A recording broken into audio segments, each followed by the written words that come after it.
Various methods for interpolation.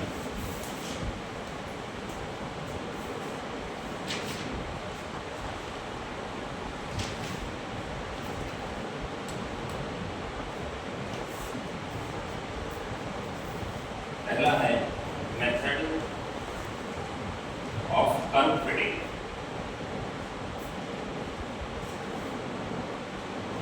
ये अपने आप में सबसे पुराना मेथड है। अब कर्व फिटिंग क्या है?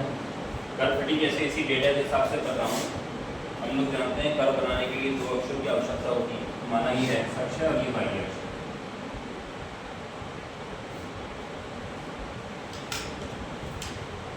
यहाँ पर 10-10 ईयर का एक एक यूनिट मान लेते हैं। जैसे कि फर्स्ट करो ये है 1921, 1931, 41, 51 और 61 जो मैंने डेटा दिया। ये वाई के मान है 18, 20 जो इसमें दे रखे हैं। यहाँ पर मैंने दो का स्केल ले लिया है। ये 18 है, ये 20 है, ये 22 है, ये 24 है, 26 है, 28 है। अब ये जो कर्व है ये थिंकिंग पॉइंट से जा रहा है। पहला पॉइंट है 1921, 18 ये रहेगा 1921, 18 मानकर चलिए कि ये 18। इसके बाद 1931 का 20 हो गया, 1941 का 23 हो गया, 1951 में 24.8 है और 1961 में 27। इन सबको मिला देते हैं। मेथड का नाम क्या है? Curve fitting. लाइन फिटिंग नहीं है, कर्व फिटिंग। ये curve it may be possible straight line हो, पैराबोला हो, क्यूबिक कर्व हो, कुछ भी हो सकता है। अब फर्स्ट तो ये कर्व आ गई, तो ये अंदाजा ही तो है कि भाई ये जो भी पॉइंट्स हैं वो उस कर्व से होकर जा रहा है। मैंने डिमांड क्या करी है? 1948 में वाई कितना होगा? 1948, 31, ये 41, ये 51, 48 शायद यहाँ बैठे। यहाँ से हाइट नाप ली जाएगी, तो ये जो हाइट नापी जाएगी वो अंदाजा हो जाएगा, लगभग मान लो। हम एक्यूरेट तो निकाल नहीं सकते। अब फर्स्ट करो किसी देश की पॉपुलेशन को अगर मैं एक्यूरेट करूँगा तो जनगणना सही होगी, लेकिन अगर मैं अंदाजा लगाऊंगा तो अंदाजा कर्व फिटिंग से हो सकता है। तो ये पहला और मेथड है जिसे कहते हैं मेथड ऑफ कर्व फिटिंग। हमारे सिलेबस में नहीं है, हल्का सा बता दिया मैंने। दूसरा मेथड,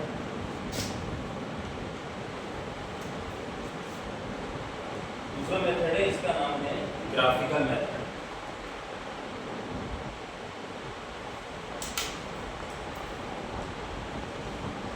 ये मेथड भी लगभग ऐसे ही है। मेथड ऑफ कर्व फिटिंग में हम लोग ये देखते हैं, वो कहता है स्ट्रेट लाइन फिट करो या पैराबोला फिट करो या क्यूबिक कर्व फिट करो। इसमें वो हमें फोर्स नहीं करता। ग्राफिकल में तो जैसा ग्राफ आ रहा है वैसे बनाना। तो ये मेथड और ये मेथड लगभग सेम है। अब आइए तीसरा जो मेन मेथड है हमारा, तीसरा है, इसका नाम है use of calculus of finite difference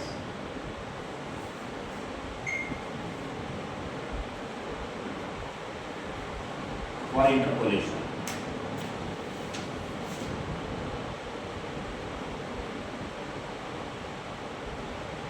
यानी फाइनाइट डिफरेंस जो हम लोगों ने बुक शुरू करी, चैप्टर शुरू करा है, इसकी हेल्प से इंटरपोलेशन कैसे करा।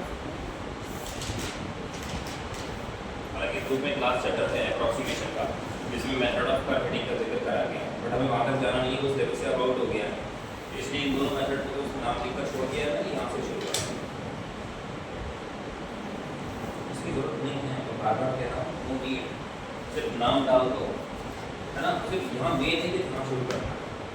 समय कम है ना हमारे पास, एक हफ्ता कुल है, तो उस एक हफ्ते में मुझे मैक्सिमम कवरिंग देनी है, उसके हिसाब से मैं करवा रहा हूँ। अब कैलकुलस ऑफ फाइनाइट डिफरेंस में दो मेथड है। न्यूटन ब्रॉगली नाम के दो मैथमेटिशियन हैं, न्यूटन और एक ब्रॉगली। इन्होंने दो अलग अलग फार्मूला दिए जो कि इंटरपोलेशन करने के काम में आते हैं। There are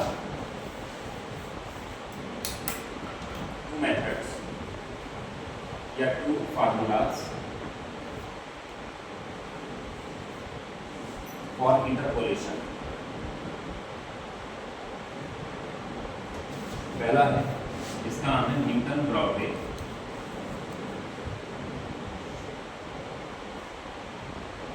forward interpolation formula.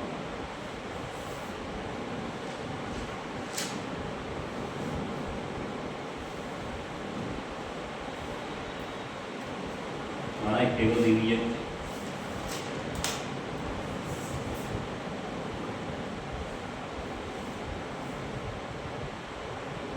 इसमें x के कुछ मान और fx के कुछ मान मुझे दे रखे हैं।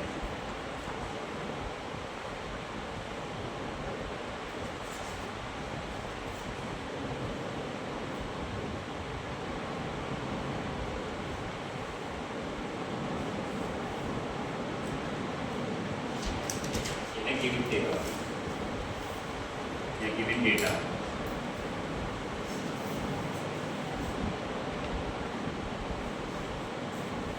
इसके मान है a plus h, a plus 2h से लेकर a plus nh तक। पता है कि कितने मान दे आप कर सकते हो यहाँ से लेकर कितने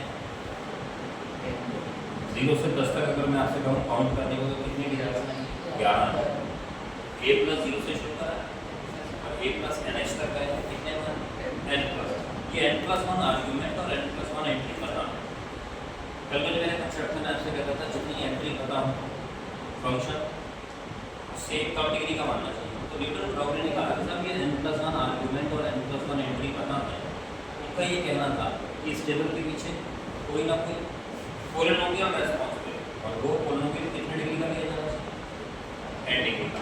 since n plus 1 arguments and n plus 1 entries are known.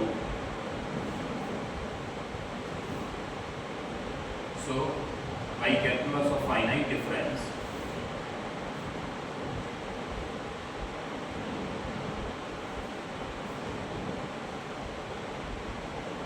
the polynomial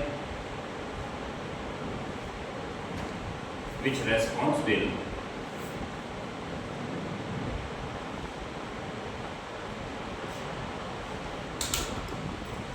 above data is a polynomial, is a n-degree. There must be n-degree. और n-degree polynomial क्या मानना है? न्यूटन प्रॉब्लम ने कहा ठीक है मैं फॉर्मूला बना रहा हूँ मेरे हिसाब से समझो।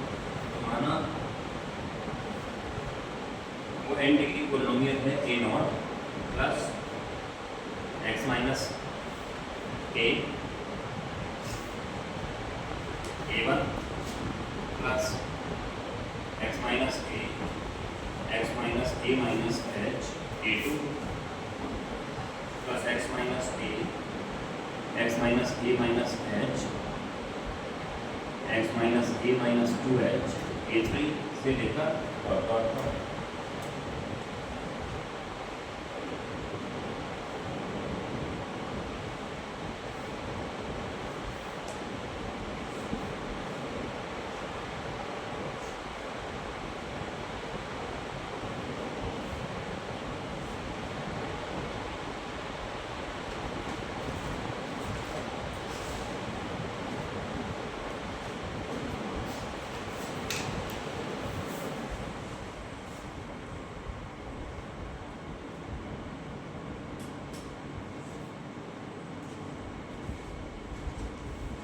तो न्यूटन प्रॉब्लम ने ये माना कि इस टेबल के लिए रेस्पॉन्सिबल पॉलिनोमियल ये है। इक्वेशन 1 बताओ जी यहाँ तक आ चुके हैं सब,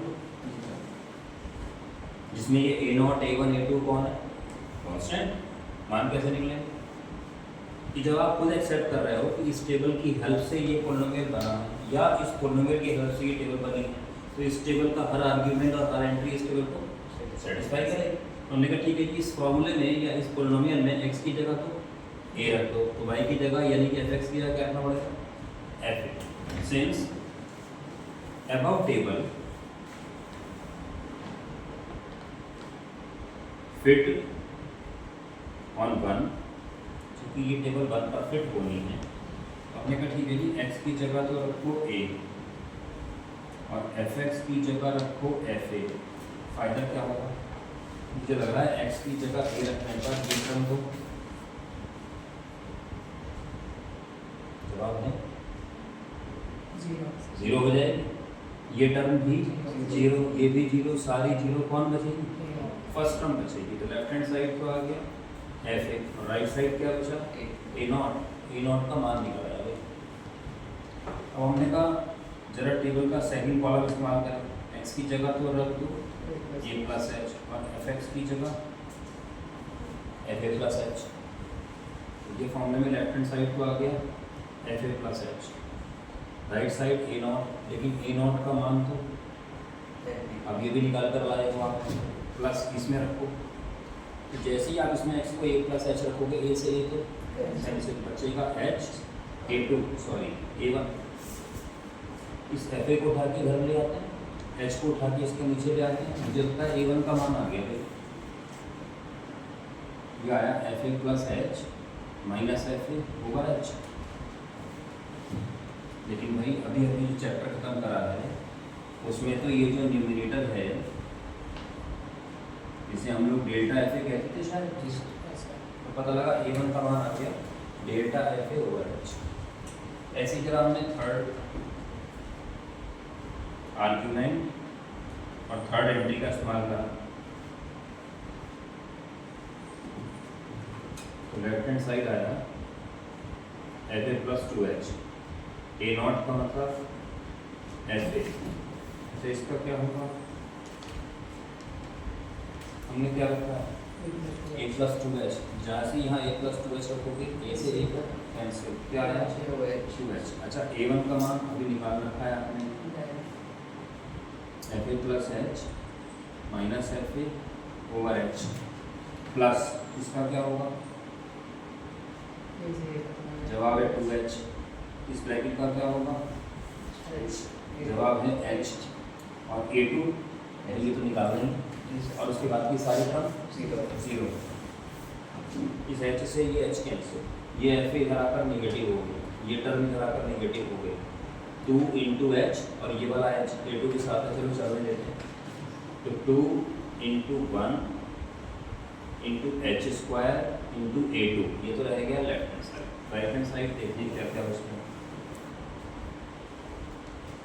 F A plus two h बचा, minus f A plus to,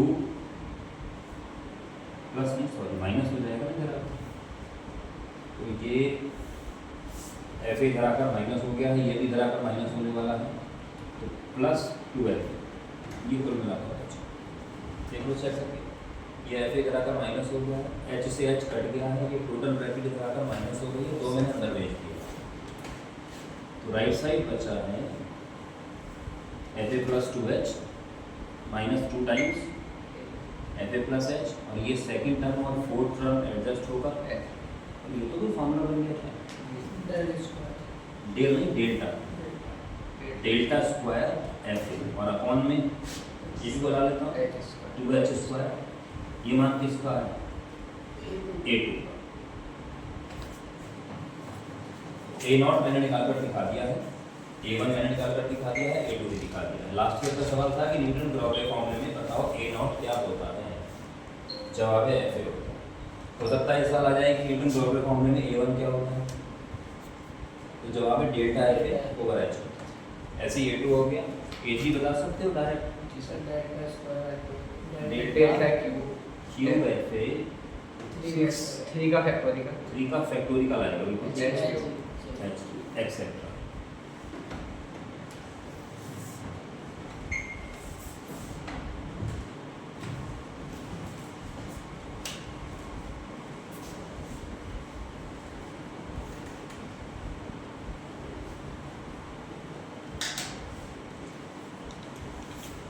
मान उठा करके अगर मैं क्वेश्चन नंबर 1 में रख दूँ,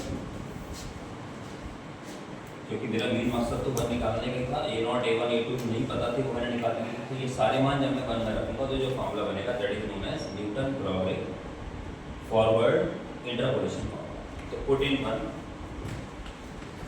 वी गेट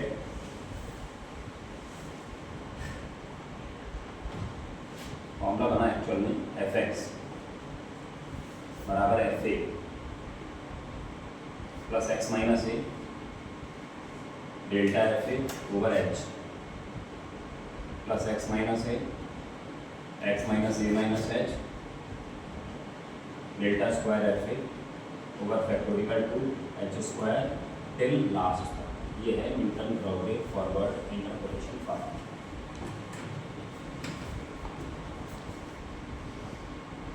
इस फॉर्मूले में न्यूटन ब्राउडे ने थोड़ा सा सुधार करा। उन्होंने ये कहा कि फर्ज करो ये जो x है अगर आप इसे a प्लस यू एच कर दो, इसका मतलब जहाँ x माइनस ए है वहाँ पर यू एच कर दो। भाई x की जगह क्या पुट कर दिया a प्लस यू एच, या एक उधर बुला लो तो x माइनस ए की जगह अगर मैं यू एच रख दूँ तो ये फॉर्मूला थोड़ा सा और बेहतर तरीके से याद हो जाता है। लेफ्ट साइड बोलो F A plus U H, right side first term तो एफ ए रहेगी, सेकेंड टर्म सोचो जरा x माइनस ए दिख रहा है आपको की जगह क्या आ गया यू एच, एच से एच कैंसिल, सेकेंड टर्म नहीं यू डेल्टा है। थर्ड टर्म के बारे में सोचिए, x माइनस ए की जगह तो यू एच आ गया, यहाँ पर भी x माइनस ए की जगह यू एच आ गया, h आ जाएगा कॉमन तो एक h यहाँ से कॉमन, एक h यहाँ से कॉमन, h स्क्वायर से h स्क्वायर कैंसिल, तो क्या बचा u माइनस वन बटे फैक्टोरियल दो डेल्टा स्क्वायर है। चेक करके देखो, मैंने कहा ना x माइनस ए की जगह यू एच रखोगे सर, h तो कॉमन ही आ जाएगा, u माइनस वन बचेगा। चौथी टर्म बोलना u minus one u minus two over three का फैक्टोरियल थ्री डेल्टा क्यू। ये फॉर्मूला याद रखने के पॉइंट ऑफ व्यू से काफ़ी आसान रहता है। पहले बॉक्स की जगह दूसरा वाला बॉक्स लगा दी जाती है कि इसे याद रखें।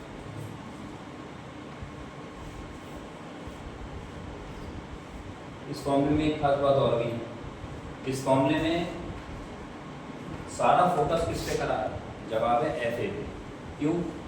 फर्स्ट टर्म कौन है एफ ए, सेकेंड में एफ ए का ही डेल्टा, एफ ए का ही डेल्टा स्क्वायर, एफ ए का ही डेल्टा क्यू, तो एफ ए को बोला जाता है इसमें लीडिंग टर्म।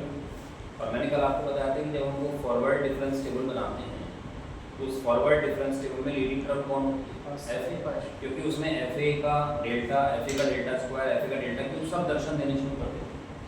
तो जब भी सवाल न्यूटन ब्राउडे फॉरवर्ड से होगा आपको उस सवाल में वो जो टेबल है वो बनानी ही बनानी पड़ेगी, बिना टेबल बनाए सवाल हल नहीं होगा।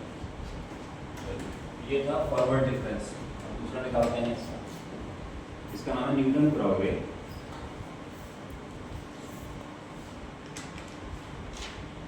Backward interpolation formula.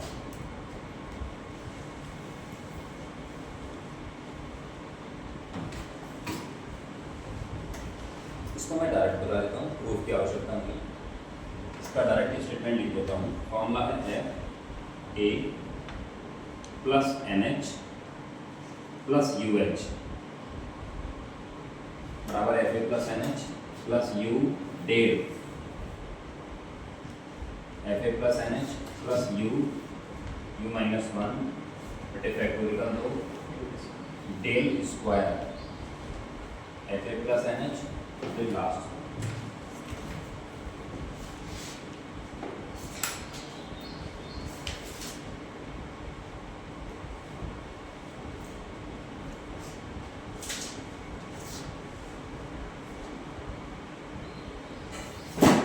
थोड़ा सा चेंज है, ये यू माइनस वन नहीं है बल्कि यू प्लस वन, बस इतना सा अंतर है, बाकी सब कुछ एज यूजुअल है। तो ये जो बैकवर्ड इंटरपोलेशन फॉर्मूला है इसमें बताएं लीडिंग टर्म कौन है एफ ए प्लस एन। तो क्वेश्चन ही बन सकता है ऑब्जेक्टिव कि न्यूटन ब्राउडे फॉर्मूले में फॉरवर्ड वाले में लीडिंग टर्म हमेशा ध्यान रखना एफ ए होती है और बैकवर्ड वाले में लीडिंग टर्म एफ ए प्लस एन एच होती है। यानी कि इसमें फर्स्ट एंट्री टेबल की फर्स्ट एंट्री लीड करती है और बैकवर्ड वाले फॉर्मूले में टेबल की लास्ट एंट्री लीड करती है।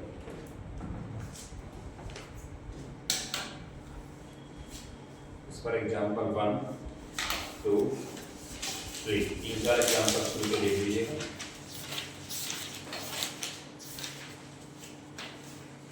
और एक इसका 16वां एग्जांपल है।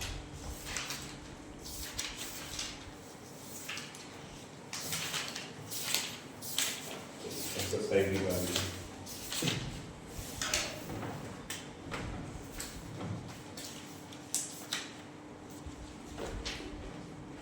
पहले आसान सा सवाल देखें। जैसे क्वेश्चन 8 सबसे आसान लग रहा है देखने में। क्वेश्चन है the population of a town in the decennial census was as given below, यानी हर 10 साल बाद जो जनगणना होती है उसके बारे में उसने पॉपुलेशन दे रखी है। 1891 से डेटा दिया हुआ है और 1931 तक का डेटा दिया हुआ है। डिमांड यह है कि 1895 में पॉपुलेशन क्या रही होगी आपको काउंट करना है। तो डेटा बता दो।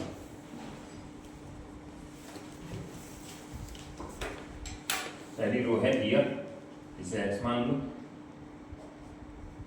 दूसरी रो में है पॉपुलेशन जो कि 1000 में दे रखी है, इसे वाई मान लो।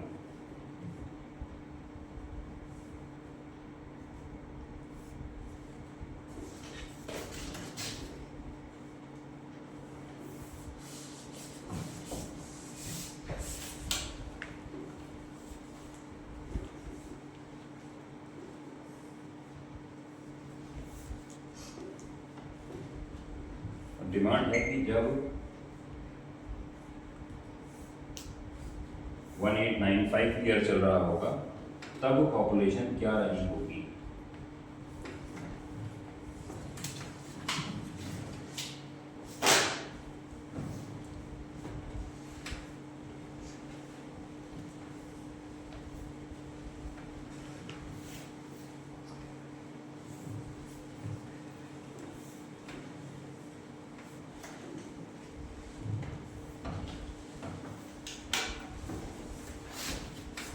ये सब कुछ यूजिंग।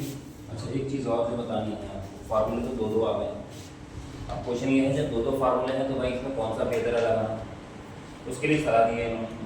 ये कहते हैं कि अगर अननोन आर्ग्यूमेंट की कॉरस्पॉन्डिंग मतलब अननोन एंट्री का corresponding argument near to the start हो तब तो लगाओ फॉरवर्ड डिफरेंस ऑपरेटर वाला फार्मूला, और अगर अननोन एंट्री का corresponding argument near to the last हो तो लगाओ बैकवर्ड इंटरपोलेशन फॉर्मूला। यानी इसी क्वेश्चन में अगर वो कहता कि साहब 1925 में बताओ पॉपुलेशन क्या होगी, तो फिर मैं इस फॉर्मूले को प्रायोरिटी ना देकर इस वाले फॉर्मूले को प्रायोरिटी देता।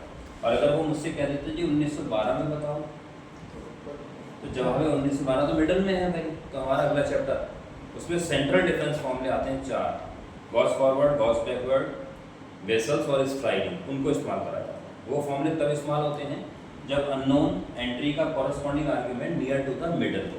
समझ में आ रही है? नियर टू द स्टार्ट में forward, near to the last में बैकवर्ड, और नियर टू द मिडल में सेंट्रल डिफरेंस फार्मूला। तो यहाँ तो ये अननोन एंट्री का corresponding argument near to the start है, तो मैं इस फॉर्मूले को प्रायोरिटी दूंगा। Using Newton Gregory forward, Newton Gregory को शॉर्ट में NGB लिखा जाता है जैसे मैंने लिख दिया। Newton Gregory forward interpolation formula, तो फॉर्मूला लिखकर दिखा देते हैं। FA प्लस UH बराबर FA plus U delta FA plus U minus 1 बटे factorial 2 delta square FA till dot. Question number 1 ये कौन है पता है? इस क्वेश्चन में एक कौन है? ये है 1891, ये है A। H कौन है पता है? H है 10। बिल्कुल ठीक है। इस क्वेश्चन की अगर हम बात करें तो A तो है 1891, H है 10। अच्छा A प्लस UH कौन है पता है? जवाब है साहब हमें इस फॉर्मूले में इसी का मान तो निकालना होता है, और हमने निकलवाया किसका मान जा रहा है? 1895 में y का मान निकालो, तो इसका मतलब A प्लस UH कौन है? 1895। इसमें A की जगह A का मान रख दो, H की जगह H का मान रख दो, सॉल्व करके U का मान 0.4 आ गया इस क्वेश्चन में। नाम ही बुक का न्यूमेरिकल एनालाइज है भाई, इसका मतलब न्यूमेरिकली क्वेश्चन तो आपको करना ही पड़ेगा। ये आ गया U का मान। तो हमें इतना तो पता लग गया कि साहब इस वाले फॉर्मूले में जहाँ जहाँ U के दर्शन हो रहे हैं वहाँ वहाँ 0.4 रखना। अब क्वेश्चन है और क्या क्या चाहिए? FA कौन है? ये है 46। डेल्टा FA कौन है?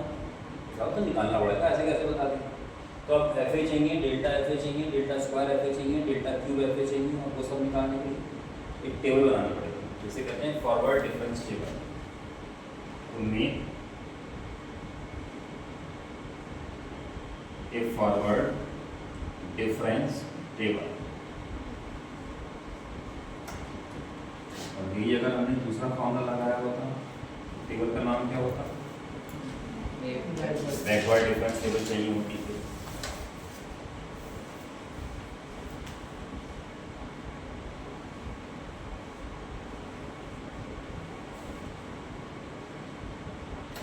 एक्स का मान है 1891, 1901, 1911, 1921, 1931। वाई के मान दे रखे हैं 46, 66, 81, 93, 10। ये तो खैर गिवन ही था। अब डेल्टा निकालते हैं। डेल्टा का तरीका बताया आपको मैंने, 66 माइनस 46 20, 81 माइनस 66 15, 93 माइनस 81 12, और 101 माइनस 93 8। अगला हिस्सा 15 minus 20 minus 5 minus 3 minus 4। Next 2 minus 1, और लास्ट माइनस 2। ये तो पता है आपको, ये कौन है? जवाब है एफ ए। ये कौन है?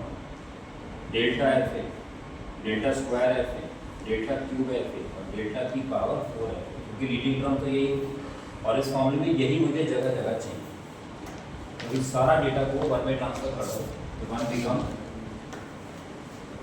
मतलब मैंने कहा ना ऑब्जेक्टिव के लायक नहीं है, फिर भी ये एग्जामिनर का टैलेंट रहेगा कि कोई इनमें से क्या चीज़ आपको ऑब्जेक्टिव में पूछ ले, क्या चीज़ हो आपसे, मतलब कम से कम समय में वो सवाल हल हो जाए, ऐसा क्या वो सिचुएशन है। तो जब ऐसे सवाल करोगे तो फिर उस प्रकार से जो ऐसे छोटे मोटे सवाल आएंगे वो अटेम्प्ट हो ही रहे हैं। तो देखो 1 में क्या बनेगा, लेफ्ट हैंड साइड क्या बनेगा, जवाब आया F 1895 बराबर एफ ए का मान 46 प्लस यू का मान 0.4 into delta F A 20 plus you 0.4 into 0.4 minus 1 बटे फैक्टोरियल 2 डेल्टा स्क्वायर एफ ए minus 5 plus 0.4 0.4 minus 1 0.4 minus 2 over 6 लिख दूँ, फैक्टोरियल का मीन तो चाहिए होता है, multiply by 2 plus 0.4 0.4 minus 1 0.4 minus 2 0.4 minus 3 over 24 और multiply by use of calculator allowed है। कैलकुलेटर में ये सारे रीडिंग डालो, आंसर निकालो, इतना सा काम।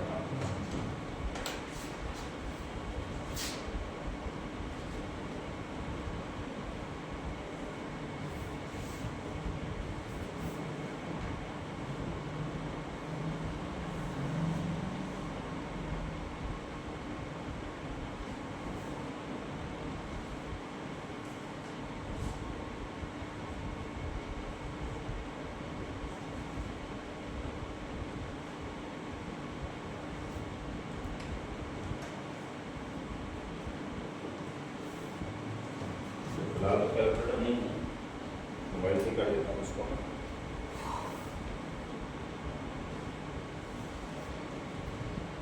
वो जो साइंटिफिक कैलकुलेटर अलाउड है इसमें, उसमें सारा कुछ ऐसा दे रखा है कि 1 लाइन कैलकुलेशन होती है। जैसे मैं बोलता जाऊँगा बढ़ता जाऊँगा, 46 plus 8 plus 0.4 into 0.6 into 5 divide by 2 plus 0.4 into 0.6 into 1.6 into 2 divide by 6 plus 0.4 into 0.6 into 1.6 into 2.6 into 3 divide by 24, और तुरंत आंसर आ जाता है 54.8528। ऐसे अंदाजा था 54 या है सर। कि कितना आना था, इतना तो अंदाजा था 46,000 से तो पॉपुलेशन ज़्यादा आनी थी और 66,000 से तो कम आनी है ना। आमतौर पर मैं इस समय सब्जेक्टिव पेपर होता था तो मैं यही सलाह देता था कि एक कैलकुलेशन को कम से कम 2 बार तो निकालें, मिस्टेक है तो सामने आ जाएगी। और अब इसमें आंसर आ रहा है 54.8528,000। बुक में क्या दे रखा है?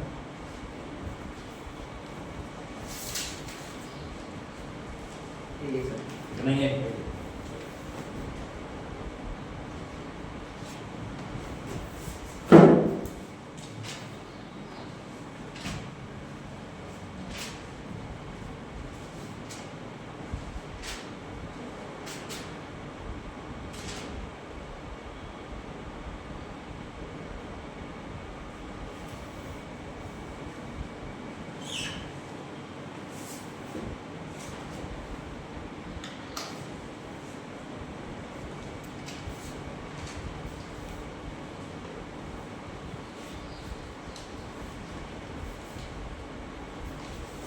क्वेश्चन आया था वो लिख लो जरा, आपकी बात जो सवाल है। क्वेश्चन है U20 बराबर 512। U20 कैसे लिखा जाएगा? U सफिक्स में 20 का मान 512। नेक्स्ट दे रखा है U30 बराबर 438।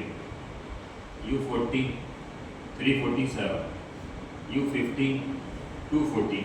डिमांड करी है U47 निकालो किसी भी इंटरपोलेशन फार्मूले से, यानी कोई सा भी इंटरपोलेशन फार्मूला का U47 का मान निकालो। लास्ट में क्या है? 240 U50 का मान। तो टेबल बनी हुई तो है, x के मान क्या दे रखते हैं? 20 30 40 50। y के मान ये हैं। इंक्रीजिंग ऑर्डर है या डिक्रीजिंग ऑर्डर? डिक्रीजिंग है, तो इतना तो पता लग गया कि U47 का मान 347 से तो कम आएगा और 240 से तो ज़्यादा। और इसमें जो चॉइस दे रखी है वो भी सब स्मार्ट वाली दी है। 282 214 280 277। 214 तो निकालना ही पड़ेगा सर, 214 तो है। क्यों? 214 नहीं हो सकता ना, बाकी तो ठीक है ना। 282 280 और 277 ये तो आसपास ही है, ये तो हो सकते हैं। तो ऐसे में सलाह दी जाती है कि वैसे कायदा तो न्यूटन क्रॉगरे बैकवर्ड का है, लेकिन न्यूटन क्रॉगरे बैकवर्ड कंपैरेटिवली हार्ड होता है लगाना। तो कोई सा भी उसने बोला कोई सा भी लगा दो तो न्यूटन क्रॉगरे फॉरवर्ड ही लगा। और अगर बैकवर्ड भी मान लो लगाओ तो बैकवर्ड में टेबल तो यही बनेगी, सर एग्जैक्टली यही बनती है। बस उसमें यहाँ से गौर करते हैं ये कौन है, Fa प्लस NH ये कौन है, उसका डेल स्क्वायर, उसका डेल क्यूब, उसकी डेल की पावर। तो फॉर्मूला आपके सामने, चाहे वो लगा दो चाहे ये लगा दो। अब आप देखो कितनी स्पीड से काम करना होगा कि टेबल भी बनानी है उस क्वेश्चन में और डेटा भी फिट करना है, और अगर कैलकुलेटर अलाउड है तो कैलकुलेटर से कैलकुलेशन भी करनी है।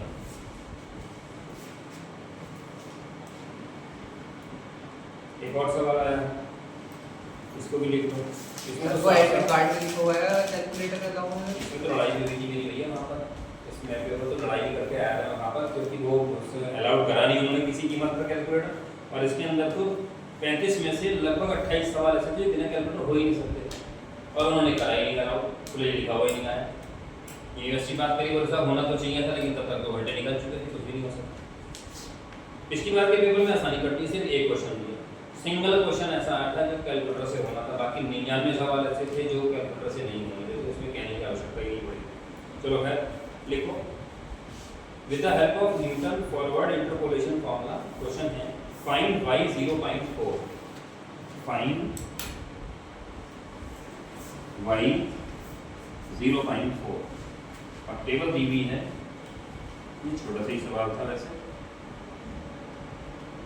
x का मान -1, y का मान 1, 0 पर 3, 1 पर 2 और 2 पर 5। और आंसर है इसमें 1.568, दूसरा है 2.1075, तीसरा है 1.756 और चौथा है none of these।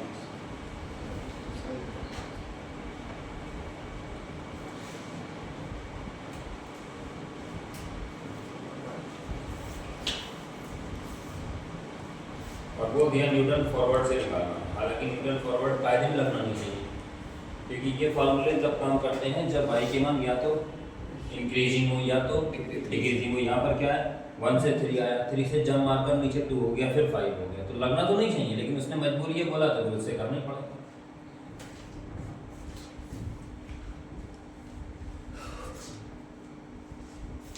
तो ये आपका इंटरपोलेशन क्वेश्चन बोल रहा हूँ, ट्राई करना उनको। जैसे 8वां तो मैंने करा दिया, 9 कर लेना, 10 कर लेना। इसका फॉरवर्ड वाले से ही करना, न्यूटन फॉरवर्ड फार्मूले का इस्तेमाल करके ही आप क्वेश्चन सॉल्व करना। 2-3 भी कर लोगे ना तो प्रैक्टिस हो जाएगी आपकी। इसके मल्टीपल चॉइस क्वेश्चन दे रखे हैं 3। अब तो क्वेश्चन बन सकते हैं। जैसे तीसरा सवाल, in Newton Gregory formula for backward interpolation if Pnx बराबर a0 plus a1 dot dot dot, then what is the value of a0? जवाब है fa plus nh। बैकवर्ड फॉर्मूले में ये fa plus nh होता है और फॉरवर्ड में ये fa होता है। दूसरा सवाल है, let the argument x0, x1, x2 से लेकर xn तक be equally spaced, that is x1 minus x0 बराबर x2 minus x1 dot dot dot बराबर h है।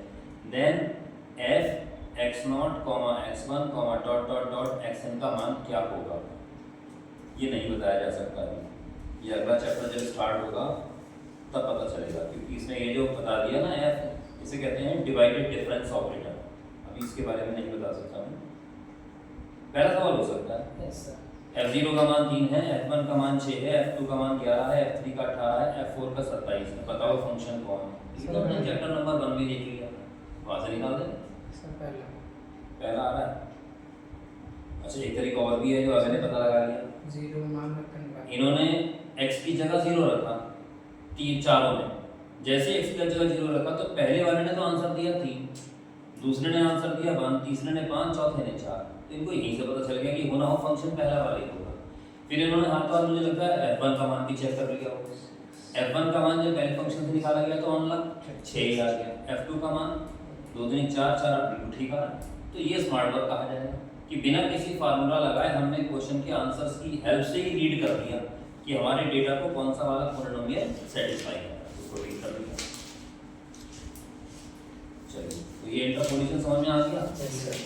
अब अगला चैप्टर है इंटरपोलेशन विद अनइक्वल इंटरवल्स।